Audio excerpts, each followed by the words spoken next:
नमस्कार दोस्तों, मैं संदीप अग्रेजी स्वागत करता हूं आपके अपने YouTube चैनल एडवेंचर स्टडी में। दोस्तों, जैसा कि आप लोग जानते हैं, हम लोग आरआरबी ग्रुप डी की प्रीवियस ईयर में आए हुए क्वेश्चन को सॉल्व कर रहे हैं।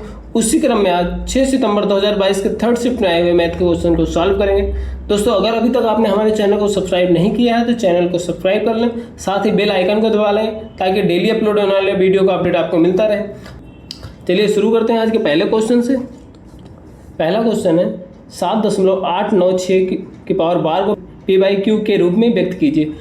तो इसको p/q के रूप में लिखने के लिए हम क्या करते हैं, हमारा तरीका क्या होता है, पहले हम ये जो दशमलव के पहले उसको हम अलग लिख लेते हैं। तो दशमलव के पहले को मैं अलग लिख लूँगा तो बचेगा क्या, 0.8964 की पावर बार। ठीक, प्लस अब जिसके ऊपर बार है उतना ही नीचे 9 लिखते हैं। क्या तरीका है, जिसके ऊपर बार है उतना नीचे 9 लिख लेते हैं और जिस पे नहीं है उतना 0 लगा देते हैं। ठीक, और ऊपर एज इट इज लिख देते हैं और जो जिसके ऊपर बार नहीं है उसको ऊपर में से घटा देते हैं। ठीक, अब आगे क्या होगा, 7 प्लस अब 8 घटाएंगे इसमें थे तो 8 9 5 6 बचेगा ऊपर, बटे में 9990। ठीक, तो इसको हम जब काटेंगे तो ये हमारा 2 से कटेगा, तो 2 से काटेंगे, 2 चौक 8, 2 9 18, 2 9 18, 2 पंचे 10। ठीक, और ऊपर क्या आएगा, 2 चौक 8, 2 चौक 8, 2 से 14, 2 8 16। तो हमारा आंसर क्या आ जाएगा, 7 प्लस 44 78 बटे 49 95। तो इसको हम जब इसको हम सही बटे में लिखेंगे तो क्या लिखेंगे, 7 सही 44 78 बटे 49 95, जो कि हमारा ऑप्शन सी हमारा राइट ऑप्शन हो जाएगा। चलिए अगला क्वेश्चन देखते हैं।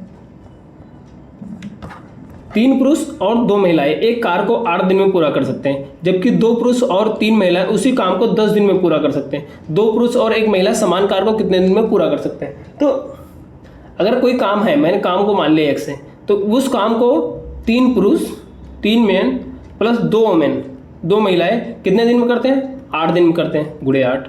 और यही सेम काम जो है, सेम काम ही तो है, सेम काम 2 पुरुष प्लस 3 महिलाएं कितने दिन में करती हैं, 10 दिन में करती हैं। क्योंकि काम तो बराबर है ना, तो काम बराबर, तो देखिए हम दोनों को बराबर ले लेते हैं। यहाँ को दोनों को बराबर रख के हम मैन और वोमेन की कार्य क्षमता निकाल लेंगे, तो उसका जो रेशियो आएगा उसको हम निकालते हैं। ऐसे देखिए, तो ये अंदर में गुणा करेंगे तो 8 3 24 मैन प्लस 8 2 16 वोमेन बराबर कितना हो जाएगा, 20 मैन प्लस 30 वोमेन।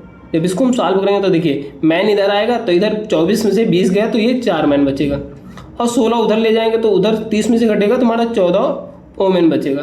तो 2 मैन 7 वोमेन के बराबर हो जाएंगे। ठीक, तो हमें निकालना क्या है, हमें निकालना क्या है, 2 पुरुष और 1 महिला समान कार्य को कितने दिन में करते हैं। तो सबसे पहले हम यहाँ से कार निकाल लेते हैं।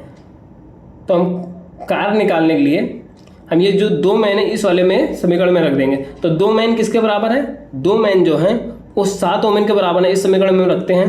तो 2 मैन 7 वोमेन के बराबर है, तो इसको हम 7 वोमेन सीधा लिख सकते हैं, प्लस 3 वोमेन गुणे 10। ठीक, अब बराबर कितना आ जाएगा, 7 3 10 100 वोमेन। ये वर्क हो गया, ये हमारा वर्क आ गया। हमें निकालना क्या, देखिए ये वोमेन में आया है तो हम जो निकालेंगे वो भी वोमेन में निकालेंगे कि वोमेन वोमेन हमारा कट जाएगा लास्ट में। तो 2 पुरुष 2 मैन प्लस 1 वोमेन का काम निकालना है। तो ये सेम काम को मैंने मान लिया, सेम काम को ये लोग x दिनों में करते हैं, और काम कितना है, काम तो हमारा 100 वोमेन है, 100 वोमेन के बराबर है। अब इस पूरे समीकरण को करण को हम वोमेन के रूप में बदलेंगे। तो 2 मैन बराबर कितना दिया है, 7 वोमेन, तो इसमें 7 वोमेन रख देंगे, प्लस 1 वोमेन गुणे x बराबर 100 वोमेन। ठीक, अब ये 7 1 8 वोमेन हो जाएगा, 8 वोमेन गुणे x बराबर 100 वोमेन। वोमेन से वोमेन कट जाएगा तो हम यहाँ से x का मान निकालेंगे तो x बराबर आ जाएगा हमारा 100 बटे 8। तो 8 से काटेंगे तो 12.5 आएगा, जो कि ऑप्शन ए हमारा राइट ऑप्शन है। चलिए अगला क्वेश्चन देखते हैं। त्रिभुज ABC में BC बटे QR बराबर 1/5 है। ठीक, त्रिभुज PQR के समरूप है। जो त्रिभुज ABC है, त्रिभुज ABC जो है वो किसके समरूप है, PQR के। ठीक, तो हमें निकालना क्या, क्षेत्रफल त्रिभुज PQR बटे क्षेत्रफल त्रिभुज ABC का। तो हमारा अगर त्रिभुज समरूप त्रिभुज है तो हमारा रेशियो क्या होता है, रेशियो हमारा क्या होता है, जो सभी भुजाओं में अनुपात समान होता है। जैसे अब कोई भी त्रिभुज ABC है तो AB बटे पी क्यू बराबर बी सी बटे क्यू आर, ये रेशियो बराबर रहेगा। साथ में अगर त्रिभुज का क्षेत्रफल का पूछेगा तो त्रिभुज का क्षेत्रफल जो होता है, त्रिभुज पी क्यू आर का क्षेत्रफल बटे त्रिभुज ए बी सी का क्षेत्रफल, तो इसका रेशियो जो होता है भुजा के वर्ग के बराबर होता है। तो रेशियो मतलब भुजा का जो रेशियो होगा उसके वर्ग के बराबर होगा। तो भुजा का रेशियो हमारा क्या है, क्यू आर अपान बी सी, क्योंकि क्यू और बी सी दिया है तो इसका वर्ग हम ले लेंगे। तो क्यू आर अपान, देखिए B C upon Q R दिया है तो ये Q R upon B C क्या हो जाएगा हमारा, Q R upon B C कितना हो जाएगा हमारा, 5 हो जाएगा। ठीक, तो यहाँ 5 सीधा रख देंगे तो 5 का स्क्वायर हो जाएगा तो बराबर 25 आएगा। तो हमारा त्रिभुज पी क्यू आर और त्रिभुज ए बी सी का रेशियो क्या आएगा, 25 आएगा, जो कि ऑप्शन डी हमारा राइट ऑप्शन है। इसको ध्यान रखिएगा। देखिए त्रिभुज के जो भुजाओं में जो रेशियो होता है वो तो सेम बराबर, मतलब रेशियो जो होता है भुजाओं के रेशियो के बराबर होता है, लेकिन त्रिभुज का क्षेत्रफल जो होता है वो भुजाओं के वर्ग के रेशियो के बराबर होता है। चलिए अगला क्वेश्चन देखते हैं। यदि अल्फा और beta x square minus 5x plus 3 बराबर 0 का मूल है तो वह दूसरा समीकरण ज्ञात कीजिए जिसके मूल alpha square plus beta square है। ठीक, तो इसका हम गुणनखंड कर लेते हैं। देखिए गुणनखंड करने से इसका कोई, देखिए वैसा कोई गुणनखंड मिल नहीं रहा है, तो यहाँ हमें सिरधर 4 फार्मूला लगाना पड़ेगा। तो सिरधर 4 फार्मूला क्या होता है, minus b plus minus under root b square minus 4ac बटे में 2a। तो यहाँ से हम दोनों मूल निकाल के हम इसको निकाल सकते हैं। बट एक तरीका ये भी है कि यहाँ से हम पहले देखिए हम इस समीकरण का मूलों का योग और मूलों का गुणनफल निकाल लेते हैं। इस समीकरण का मूलों का योग क्या आएगा, अल्फा प्लस बीटा बराबर क्या होगा, माइनस बी अपान ए। तो माइनस बी अपान मतलब माइनस पहले से और बी में पहले माइनस 5 बटे ए कितना 1 है। तो हमारा अल्फा प्लस बीटा कितना आ गया, 5 आ गया। अल्फा इंटू बीटा क्या आ जाएगा हमारा, सी अपान ए। तो सी अपान ए, सी क्या है 3 है, ए क्या है 1 है, तो ये आ गया 3। ठीक, और हमें अगर जो समीकरण हमें निकालना है, ऐसे हम इस समीकरण के हम मूलों का योग निकालेंगे। तो इसका मूल का योग क्या होगा, alpha square plus beta square, और मूलों का गुणनफल क्या होगा, alpha square into beta square. तो हमें अल्फा इंटू बीटा दिया ये सीधा यहाँ पे, तो alpha square into beta square क्या हो जाएगा हमारा, 3 का स्क्वायर हो जाएगा। तो alpha square into beta square बराबर कितना आ गया, 9 आ गया। ठीक, ऐसे alpha square plus beta square का मान निकाल लेंगे। तो इसको हम कैसे निकालेंगे, देखिए alpha square plus beta square को हम क्या लिख सकते हैं, अल्फा प्लस बीटा का whole square minus 2 alpha into beta लिख सकते हैं ना इसको। तो अल्फा प्लस बीटा का मान हमारा कितना दिया, 5 का square minus 2 into alpha beta का मान कितना 3 है। तो 25 25 माइनस 3 दूनी 6, ये आ जाएगा हमारा 19। Alpha square plus beta square बराबर 19 आ गया। तो हमारा समीकरण निकालने का फार्मूला क्या होता है, समीकरण निकालते कैसे, एक्स स्क्वायर माइनस मूलों का योग गुणे एक्स प्लस मूलों का गुणनफल, ठीक, बराबर 0। अब देखिए हमारा एक्स स्क्वायर मूलों का योग हमारा क्या आ गया, मूलों का योग alpha square plus beta square है, यही तो है, alpha square plus beta square into x plus alpha square into beta square बराबर 0। तो हमारा alpha square plus beta square का मान क्या है, 19 है। तो x square minus 19x plus alpha square into beta square का मान क्या है, 9 है। तो प्लस 9 बराबर 0। तो यही हमारा समीकरण आ गया, जो कि ऑप्शन सी हमारा राइट ऑप्शन है। चलिए अगला क्वेश्चन देखते हैं। यदि एक लंबवृत्तीय बेलन के आधार की त्रिज्या में 20% की कमी की जाती है और इसकी ऊंचाई में 125% की वृद्धि की जाती है, ठीक, तो इसका आयतन में कितने % की वृद्धि होगी। तो त्रिज्या में क्या बोल रहा है, त्रिज्या में जो है 20% की कमी किया, ठीक, और ऊंचाई में इसने 125% की वृद्धि किया है। तो अब इसको हम फ्रैक्शन में बदलेंगे तो ये फ्रैक्शन क्या आ जाएगा, फ्रैक्शन को 20/100 लिख सकते हैं। तो ये हमारा आ जाएगा 1/5, मतलब कि पहले अगर 5 था, शुरुआत में जो था 5 था, तो अब कितना हो गया, 4 हो गया, ठीक, त्रिज्या की बात हो रहा है। और ऐसे अगर इसको हम फ्रैक्शन में बदलेंगे 125/100, ये आ जाएगा 5/4, ठीक। तो मतलब पहले अगर 4 था तो अब कितना हो गया, 5 + 4 9 हो जाएगा ना, ऊंचाई तो ये हो जाएगा। तो पहले की कंडीशन में ये r है और बाद वाले कंडीशन में ये r है और ये h है और ये h है, ठीक। तो हमारा पहले वाले कंडीशन आयतन क्या होता है, आयतन बराबर होता है पाई r स्क्वायर h, यही तो होता है आयतन का फार्मूला, ये होता है। तो इस वाले से हम जब निकालेंगे तो आयतन कितना आ जाएगा, आयतन आएगा हमारा पाई r का मान कितना है, 5 है, 5 का स्क्वायर गुणे 4, तो ये आ जाएगा 25 होगा 100 पाई आ जाएगा। ऐसे इस वाले से कितना आ जाएगा, जब बाद वाली कंडीशन जो है, जब 20% की कमी और 125% की वृद्धि हुई तो हमारा कितना आ जाएगा, पाई आर कितना है 4 का स्क्वायर गुणे 9, तो 4 चौक 16, 16 9 या 144, तो 144 पाई आ गया ये। तो पहले कितना था, 100 था और बाद में 144 पाई हो गया। तो हमें बताना क्या, आयतन में कितने % की वृद्धि हुई, तो ये कितना का वृद्धि हुआ गया यहाँ पे 44 पाई का वृद्धि हुआ है, ठीक 44 पाई का वृद्धि हुआ है ना। तो 44 पाई का जो वृद्धि हुआ है वो कितने में हुआ है, 100 पाई पे हुआ है, परसेंटेज में निकालने के लिए गुणे 100, पाई से पाई कट गया, 100 से 100 कट गया, हमारा कितना आ गया आंसर 44%, जो कि ऑप्शन सी हमारा राइट ऑप्शन है। चलिए अगला क्वेश्चन देखते हैं। 15, 10 और 12 का चतुर्थानुपाती ज्ञात कीजिए। तो चतुर्थानुपाती निकालने के लिए सबसे पहले इसको समानुपात में लिख लेते हैं। तो समानुपात में कैसे लिखेंगे, 15/10 समानुपाते 12/x, x मेरा चतुर्थानुपाती है, तो इसमें अंदर का गुणा अंदर और बाहर का गुणा बाहर, तो 15 × x बराबर 10 × 12। अब इसको काटेंगे तो ये हम x बराबर लिख दें, x बराबर 10 × 12 बटे में 15। अब 5 से काटेंगे, 5 × 15, 5 दूनी 10, अब 3 से काटेंगे 3 चौक 12, तो x बराबर हमारा कितना आ गया 8 आ जाएगा, जो कि ऑप्शन डी हमारा राइट ऑप्शन है। चलिए अगला क्वेश्चन देखते हैं। ए और बी किसी कार्य को 18 दिन में कर सकते हैं, बी और सी उसी कार्य को 15 दिन में कर सकते हैं, जबकि ए और सी उसी कार्य को 12 दिन में कर सकते हैं। एक साथ मिलकर उन्हें कार्य को पूरा करने में कितना समय लगा। तो पहली कंडीशन क्या है, ए प्लस बी जो है मिलकर कितना दिन में 18 दिन में करते हैं, अब बी प्लस सी जो है वो 15 दिन में, ठीक, और सी प्लस ए कितना दिन में 12 दिन में। तो सबसे पहले हम इन तीनों का एलसीएम ले लेंगे, तो एलसीएम क्या आ जाएगा हमारा, एलसीएम 180 हो जाएगा, हमारा एलसीएम 180 हो जाएगा। तो इसकी कार्य क्षमता कितनी आ जाएगी, ए प्लस बी की कार्य क्षमता 10 हो जाएगी, और बी प्लस सी की कार्य क्षमता 15 के 15, 15 दूना 30, 12 हो जाएगी, और सी प्लस ए की कार्य क्षमता 12 के 12, 12 पंचे 60, 15 हो जाएगा। तो ए प्लस बी जो है एक दिन में 10 काम करेंगे, बी प्लस सी एक दिन में 12 काम करेंगे, सी प्लस ए एक दिन में 15 काम करेंगे। अगर हम तीनों को मिला देते हैं तो अब देखिए हम तीनों को जब मिलाएंगे तो देखिए हर कोई 2 बार काम करेगा, क्योंकि A plus B plus C plus A में यहाँ एक बी है, यहाँ एक बी है, यहाँ एक ए है, यहाँ एक, मतलब हर कोई 2 बार काम कर रहा है। तो 2 गुणे ए प्लस बी प्लस सी, जब वही काम करेंगे तो कितना काम कर देंगे, देखिए 10 प्लस 12 प्लस 15, ठीक, तो ये आ जाएगा हमारा कितना हो जाएगा 12 15 27, 27 10 37।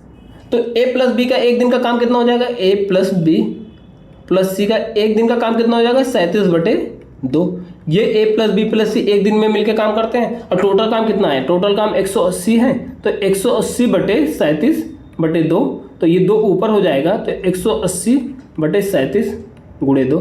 हमें यही तो बताना है कि ए प्लस बी मिलकर उस पूरे काम को कितने दिनों में करते हैं ना। तो जब ए प्लस बी प्लस सी की कार्य क्षमता आ गई, अब हम उस काम को हम काम में से उसको डिवाइड कर देंगे तो हमारा उनके दिनों की संख्या आ जाएगी। तो अब हम इसको सॉल्व करेंगे तो हमारा क्या आ जाएगा 18 दूना 36, 360/37, ठीक।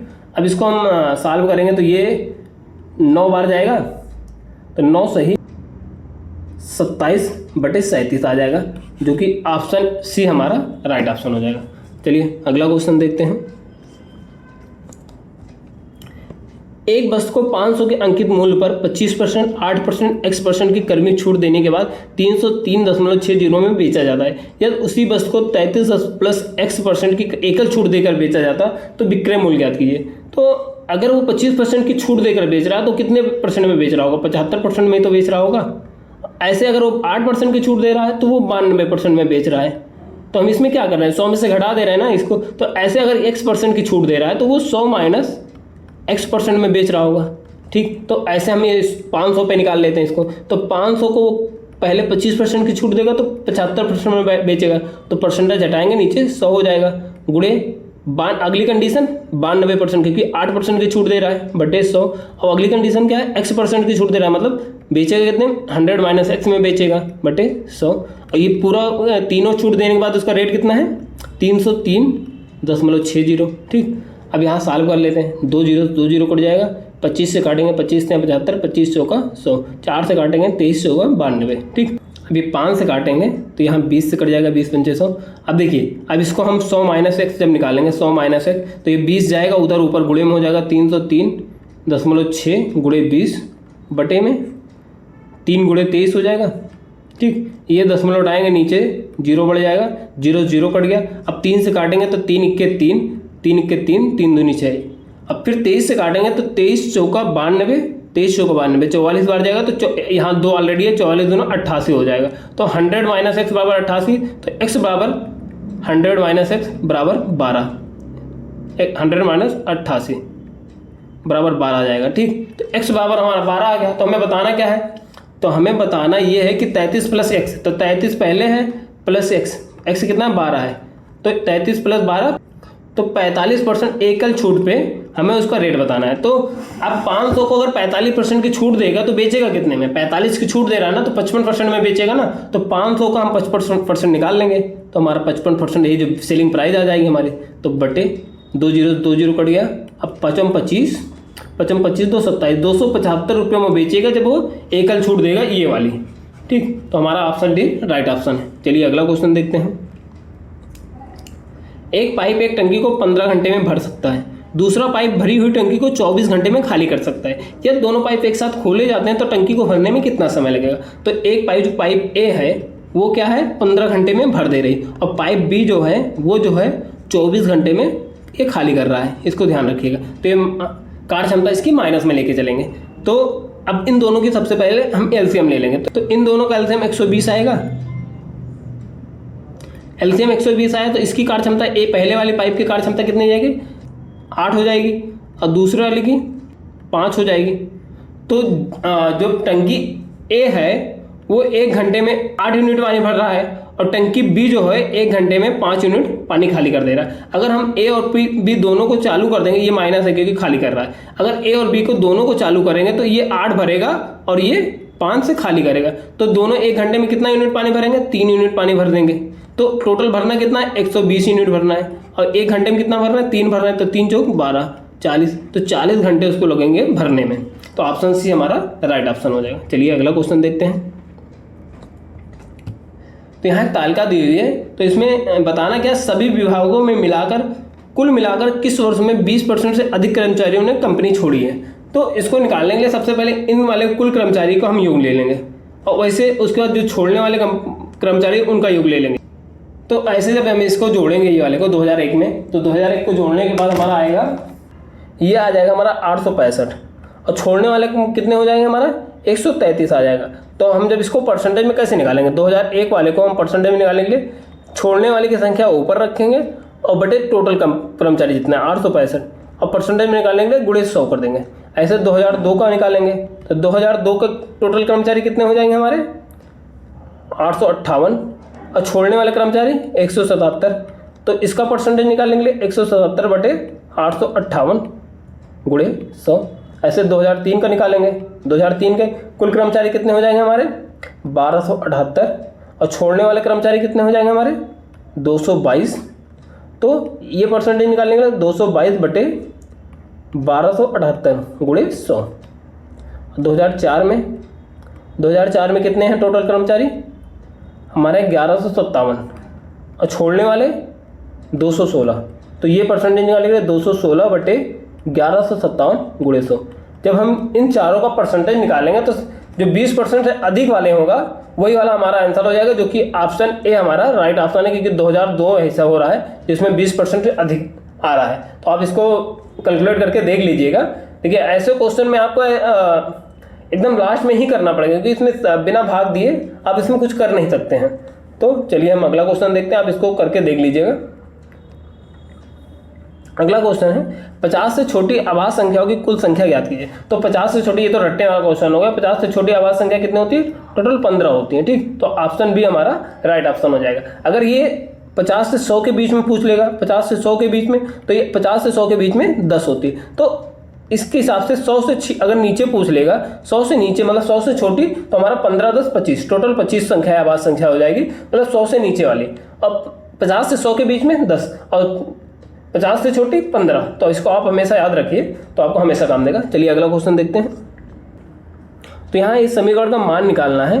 तो अब इस समीकरण का मान निकालने के लिए सबसे पहले ऊपर से साइन 70 अंश हम कॉमन ले लेते हैं। साइन 70 अंश कॉमन लेंगे तो हमारा आएगा 1 - 2 साइन स्क्वायर 70 अंश।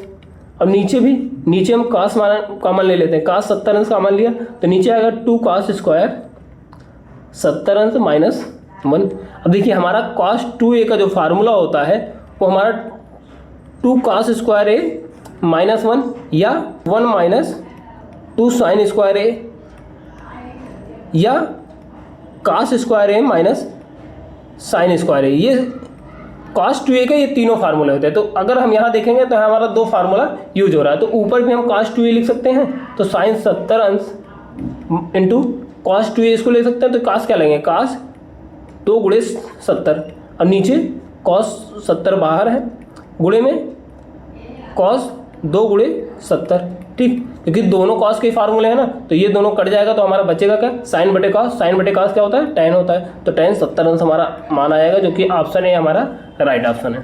चलिए अगला क्वेश्चन देखते हैं। यह 3/7 की पावर 8 गुणे 3/7 की पावर -14 बराबर है 3/7 की पावर 3p माइनस 3, तो p का मान ज्ञात कीजिए। तो सबसे पहले देखिए ये बेस बराबर है तो घाते गुणे में घाते जुड़ जाती है, तो इन दोनों को हम जोड़ लेंगे तो 3/7 के पावर 8 माइनस 14 हो जाएगा बराबर 3/7 3p माइनस 3 हो जाएगा। अब देखिए जब बराबर के दोनों साइड बेस बराबर है तो घाते हमेशा बराबर हो जाते हैं, तो 8 माइनस 14 कितना हो जाएगा, -6, तो -6 बराबर 3p माइनस 3 हो जाएगा। तो यहाँ से जब 3p निकालेंगे तो हमारा आ जाएगा -3, ठीक, तो p बराबर हो जाएगा -1, तो हमारा ऑप्शन ए राइट ऑप्शन हो जाएगा। चलिए अगला क्वेश्चन देखते हैं। अगला क्वेश्चन है, एक व्यक्ति ने 273 में कुल 50 पेन और पेंसिल खरीदे, यदि प्रत्येक पेन का मूल्य 6 रुपये और प्रत्येक पेंसिल का मूल्य 5 रुपये है, तो उसने कितने पेन खरीदे। देखिए ऐसे क्वेश्चन में अगर एक्स वाई में लगाने जाएंगे तो थोड़ा सा लंबा हो जाएगा, तो इसमें हम करते क्या है, किसी एक को पकड़ लीजिए, या तो 6 को ले लीजिए या 5 को ले लीजिए। ये मानिए कि हमने केवल पेन खरीदा है, केवल पेंसिल खरीदा। अगर हमने केवल पेंसिल खरीदा होता तो 50 गुणे 5, तो इसको कितना रुपया देना होता, 250 रुपया, 250 देना होता, ठीक।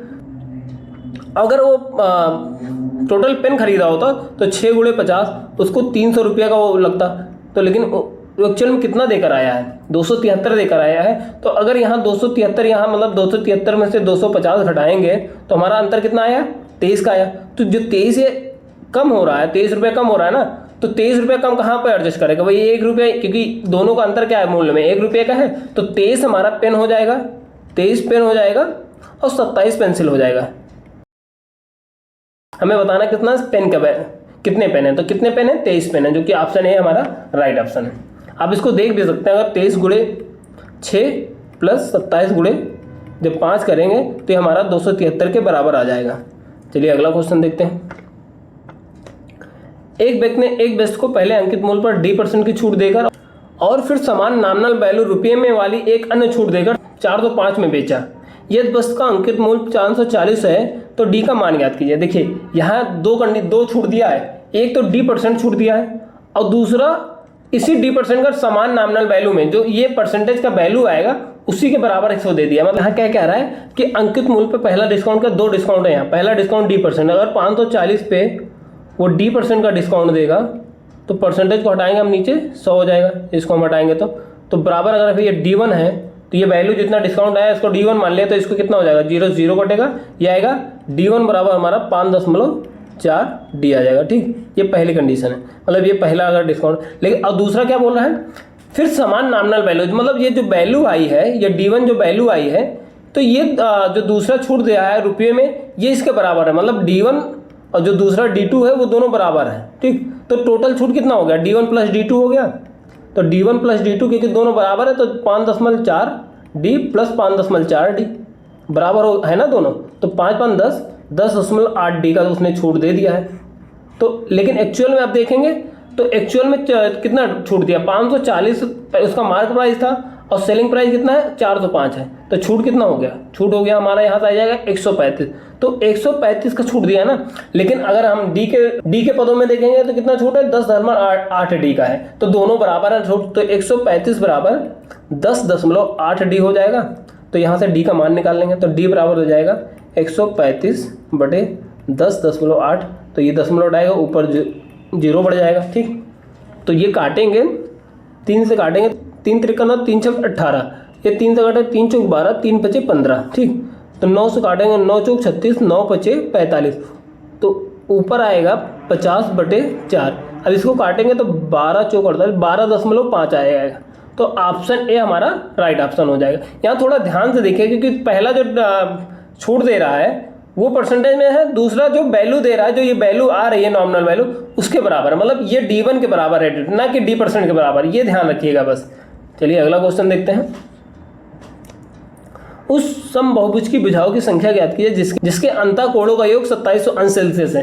तो अंतःकोणों का योग का फार्मूला क्या होता है? अंतःकोणों का योग होता है n-2 इंटू 180। ये किसके बराबर है? 2700 के बराबर है। ये हमारा फार्मूला यही तो होता है n-2 इंटू 180। तो यहाँ से n-2 बराबर हो जाएगा 2700 बटे में 100 से 0 कट जाएगा, 9 से काटेंगे 9 दूनी 18, 9 3 27, 30 आएगा, 2 से काटेंगे 15 आएगा। तो n-2 बराबर 15। तो n बराबर कितना आ जाएगा? यहाँ से n बराबर हमारा 17 आ जाएगा। तो भुजाओं की संख्या कितनी होगी? 17 होगी, जो कि ऑप्शन ए हमारा राइट ऑप्शन हो जाएगा। चलिए अगला क्वेश्चन देखते हैं। चतुर्भुज ABCD में AB बराबर 17, BC बराबर 8, CD बराबर 9, AD बराबर 12, AC बराबर 15 है। तो चतुर्भुज का क्षेत्रफल ज्ञात कीजिए। तो एक चतुर्भुज बना लेते हैं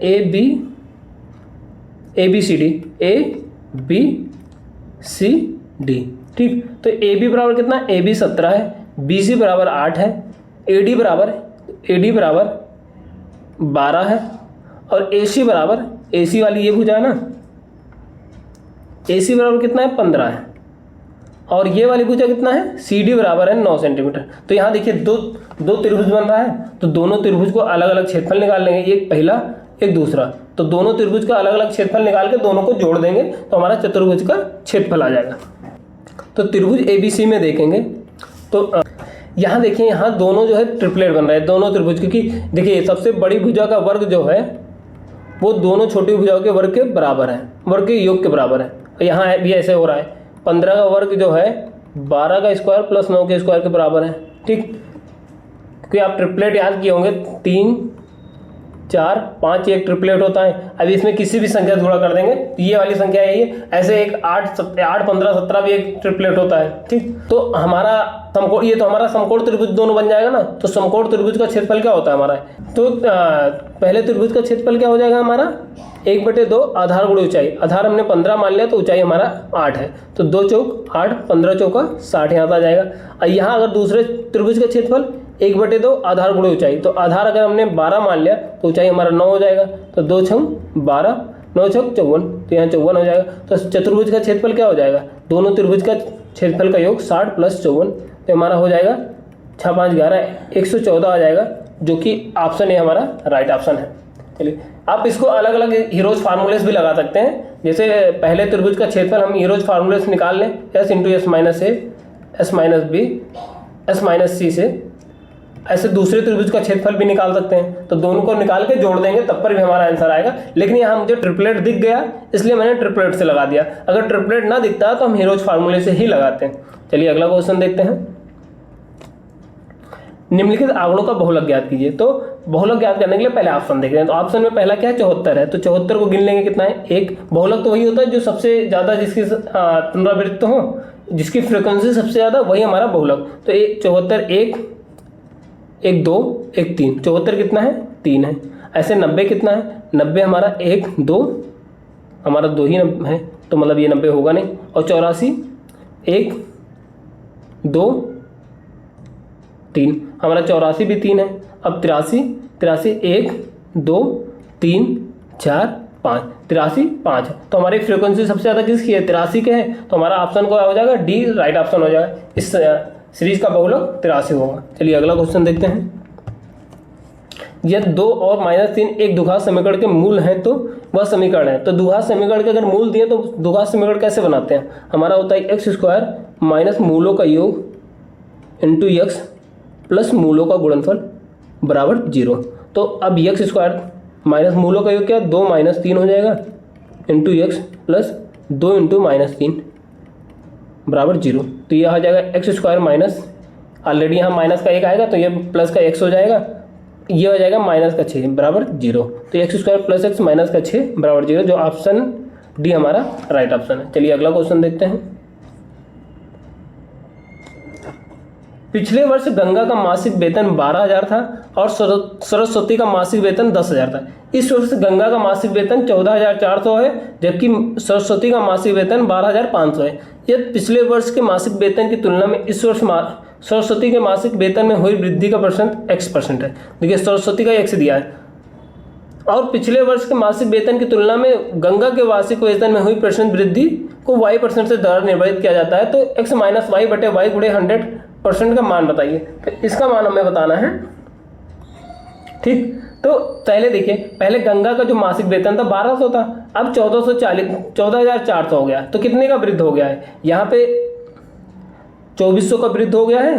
ठीक, 2400 का वृद्धि हुआ है और कितने पे हुआ है? 12,000 पे हुआ है। तो 2400 का वृद्धि हुआ है, तो इसको परसेंटेज निकालने के लिए 12,000 से हम भाग करेंगे। अब परसेंटेज निकालेंगे गुणे 100, तो 100 से मतलब 2 जीरो कटेगा, 1 जीरो ये कट जाएगा, 12 दूना 24, ये आएगा 20%। तो 20% गंगा को किससे डिनोट किया गया है? वाई से डिनोट किया गया है, तो वाई बराबर 20%। अब ऐसे एक्स निकाल लेंगे, तो यहाँ देखिए 10,000 से 12,500, तो मतलब 2500 की वृद्धि हुई है ना। यहाँ कितने पे हुई है? 10,000 पे हुई है। ठीक, अब परसेंटेज निकालने के लिए गुणे 100, 2 जीरो कटेगा, यहाँ से 2 जीरो इस जीरो काट देगा, तो हमारा x% x बराबर आएगा 25%। ठीक, तो सरस्वती का आ गया 25%। तो हमें निकालना क्या है? x माइनस वाई बटे वाई गुणे 100 का परसेंटेज निकालना है। ठीक, तो ये निकालने के लिए हम क्या करेंगे? x कितना है हमारा? x है 25 और y कितना है? 20 बटे y 20 गुणे 100। ठीक, 20 पंचे 100, यहाँ से 5, 25 में से 20 गया 5, तो 25% आ जाएगा हमारा, जो कि ऑप्शन है हमारा राइट ऑप्शन हो जाएगा। यहाँ x और y को ध्यान रखिएगा। देखिए x जो है वो सरस्वती के लिए है और y जो है गंगा के लिए है, बस ये ध्यान रखना है और तो कुछ हो जाएगा। चलिए अगला क्वेश्चन देखते हैं। यदि ब्याज की गणना अर्धवार्षिक चक्रवृद्धि आधार पर होती है तो 16,000 की धनराशि 20% वार्षिक चक्रवृद्धि ब्याज की दर से 1 वर्ष बाद कितनी हो जाएगी? देखिए अगर अर्धवार्षिक बोल दिया तो देखिए ये हमारा जो परसेंटेज दिया है ये वार्षिक के लिए दिया है और समय दिया है वार्षिक, तो अर्धवार्षिक बोल दिया तो ये हमारा आधा हो जाएगा, ये हमारा आधा हो जाएगा, मतलब ये 10% हो जाएगा और समय जो है हमारा दोगुना हो जाएगा, तो ये 2 वर्ष हो जाएगा। ठीक, तो हम 16,000 का ट्री मेथड से निकाल देंगे। 16,000 का 2 साल का निकालने के लिए तो देखिए 10% को फ्रैक्शन बदलेंगे 1/10 हो जाएगा। ठीक, तो 16,000 का 1/10 कितना हो जाएगा? 1600 हो जाएगा और दूसरे साल भी 1600 हो जाएगा। लेकिन दूसरे साल क्या होता है, जो पहले साल का ब्याज होता है उस पर भी ब्याज लगता है, तो 1600 का 1/10 ये भी निकलेगा, तो ये हो जाएगा 160। तो टोटल ब्याज कितना आ गया? 2 वर्ष का। 2 वर्ष का हमारा ब्याज आ जाएगा हमारा 3200 में हम 160 जोड़ देंगे तो हमारा आ जाएगा 3360 आ जाएगा। तो ये हमारा 3,360 ब्याज आ गया। तो हमें बताना क्या है? मिश्र धन बताना है। अब पहले कितना मूलधन कितना था? मूलधन था हमारा 16,000। 16,000 में हम 3360 को जोड़ देंगे तो हमारा मिश्र धन आ जाएगा। तो आएगा कितना? 3 6 3 9 19,360 आ जाएगा, जो कि ऑप्शन सी हमारा राइट ऑप्शन है। चलिए अगला क्वेश्चन देखते हैं। कुछ निश्चित आंकड़ों का बहुलक उसके माध्य से 6 अधिक है और उनकी माध्यिका 13 है। उन आंकड़ों का बहुलक ज्ञात कीजिए। क्या बोल रहा है कंडीशन? आंकड़ों का जो बहुलक है वो माध्य से कितना अधिक है? 6 अधिक है। ठीक, और माध्यिका जो है, माध्यिका यम जो है वो 13 है। ठीक, तो हमारा फार्मूला क्या होता है? 2 इंटू माध्य प्लस बहुलक बराबर 3 इंटू माध्यिका, ये हमारा फार्मूला होता है। इस फार्मूले में हम ये सभी मान को रख देते हैं। तो हमें निकालना क्या है? आंकड़ों का बहुलक निकालना है ना, तो आंकड़ों का बहुलक निकालना, तो इसलिए हम माध्य का मान रखेंगे यहाँ से। तो माध्य बराबर हो जाएगा z-6, तो ये x बराबर यहाँ रख देंगे, तो 2 गुणे z-6 प्लस z बराबर 3। माध्यिका कितना है? माध्यिका 13 है हमारा। ठीक, अब इसको सॉल्व कर लेंगे। 2z-12 प्लस z बराबर 13 39, 2 1 3, ये 3z हो गया। अब 12 उधर जाएगा तो प्लस हो जाएगा, तो 39 1 40, 41 1 51 होगा। अब 3 से काटेंगे तो 17 51, तो हमारा z बराबर आ जाएगा 17। तो बहुलक कितना आ गया? 17 आ गया, जो कि ऑप्शन ए हमारा राइट ऑप्शन हो जाएगा। चलिए अगला क्वेश्चन देखते हैं। भागविद द्वारा 2 संख्याओं का महत्तम समापवर्तक ज्ञात करने में भागफल क्रमशः 1 5 और 2 प्राप्त होता है। अंतिम भाजक 15 है, तो उन संख्याओं का लघुत्तम समापवर्तक ज्ञात कीजिए। देखिए इसका तरीका यह होता है, जो अंतिम भाजक दिया है, ठीक है, ये अंतिम भाजक है कितना? ये 15 है हमारा। तो अंतिम भाजक 15 है, शेषफल कुछ नहीं है, तो हमारा अंतिम भाज निकाल लेंगे। तो अंतिम भाज हमारा क्या आएगा? अंतिम भाज जाएगा हमारा भाजक गुणे भागफल प्लस शेषफल, तो शेषफल तो 0 है, तो हमारा कितना हो जाएगा 30। तो अब ये अंतिम भाज्य जो हमारा क्या आ गया, ये भाज्य है हमारा, ये हम भाज्य निकाल रहे हैं, ठीक। तो अंतिम भाज्य हमारा 30 आ गया। अब अंतिम भाज्य हमारा 30 आ गया, हमने भागफल क्या यूज किया 2। अब इसके पहले भागफल क्या था हमारा 5 है, तो अब हमारा इसके पहले वाला भाज्य निकालेंगे, तो इसके पहले वाला भाज्य क्या आ जाएगा हमारा 30 गुणे भागफल कितना है 5। अब प्लस देखिए शेषफल तो 15 रहा होगा तभी तो अगला भागफल जाएगा, तो प्लस 15, तो हमारा कितना हो जाएगा 3 5 15 165 आ जाएगा, ठीक। ये 165 आ गया। अब इसके बाद देखिए 165 आया, तो 165 से पहले वाला भागफल कितना है 1 है, तो भाज्य कितना हो जाएगा, इसके पहले भाज्य कितना होगा 165 1 प्लस देखिए शेषफल 30 रहा होगा तभी तो 30 अगले बार भाज्य आएगा, तो बराबर हमारा हो जाएगा 195। तो इस हिसाब से हमारी दो संख्या कौन सी हो गई, एक हो गया 165 और एक हो गया 195, ये हमारी दो संख्या हो गई। और इनका जो एचसीएफ होगा, इसका एचसीएफ कितना हो जाएगा, एचसीएफ 15 होगा। जो अंतिम भाजक होता है वही हमारा एचसीएफ होता है, या इसका ऐसे भी देख लेंगे 165 195 का एचसीएफ 15 ही आएगा। और हमारा एक फार्मूला होता है दो संख्याओं का गुणनफल, पहली संख्या गुणे दूसरी संख्या का गुणनफल बराबर एलसीएम गुणे एचसीएफ, और हमें एलसीएम निकालना है। और दो संख्या क्या दिया 165 गुणे 195, एलसीएम निकालना है, एचसीएफ दिया है 15, तो एलसीएम बराबर क्या हो जाएगा 165 गुणे 195 बटे में 15। अब 15 से काटेंगे, 15 करिए हम 165, तो ये आ गया 11 गुणे 195। अब 195 हम गुणा करेंगे तो 11 बचे 55, 11 नहीं है 99, 4 10 बचा, 11 1 11 10 21, 21 45 एलसीएम हमारा क्या आ गया 21 45, जो कि ऑप्शन डी हमारा राइट ऑप्शन है। देखिए इसका लगाने का यही तरीका है, एक बार आप समझ लेंगे तो इसको लगाना कोई बड़ी बात नहीं है, लेकिन एक बार इसको समझना पड़ेगा आपको अच्छे से। तो दोस्तों आज के लिए इतना ही। आज हम लोगों ने 6 सितंबर 2022 के थर्ड शिफ्ट में आए मैथ के क्वेश्चन को सॉल्व किया। दोस्तों अगर आपको क्लासेस की पीडीएफ चाहिए तो आप टेलीग्राम चैनल से जरूर जुड़िए, जिसका लिंक वीडियो के डिस्क्रिप्शन में दिया हुआ है। दोस्तों अगर अभी तक आपने हमारे चैनल को सब्सक्राइब नहीं किया तो चैनल को सब्सक्राइब कर लें, साथ ही बेल आइकन को भी दबा लें ताकि डेली अपलोड होने वाले वीडियो का अपडेट आपको मिलता रहे। चलिए फिर मिलते हैं नेक्स्ट वीडियो में, तब तक के लिए धन्यवाद।